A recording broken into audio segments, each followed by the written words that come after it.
You know, humans have been growing plants in containers for literally thousands of years, and there's some really good reasons for that. It allows plants to be very mobile when we have them in containers. We can also grow plants in places where we normally wouldn't be able to, like inside our homes, on decks, porches, or patios.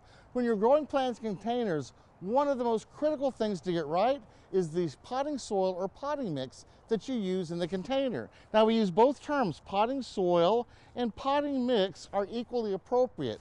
Mix is used because what we're using in these pots are not literally soils like the soils you have in your garden. They're special mixes designed for use in containers.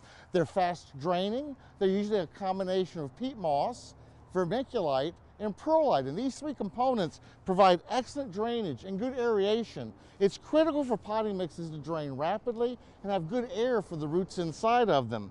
Now, if you're growing specialty plants, other than just your typical average plants, there are mixes for special purposes. Look at these orchid growing mixes. We don't grow orchids in typical potting soils. We have to get special mixes for orchids. Here's one for cacti and succulents, and over here we have one for starting seeds. If you're going to be doing something special, feel free to buy a mix that's been specially blended for that particular purpose, and you're likely to have better results. When using these potting soils, make sure you choose the right potting soil, make sure it's light and loose and it drains well, and don't overwater when you water your plants.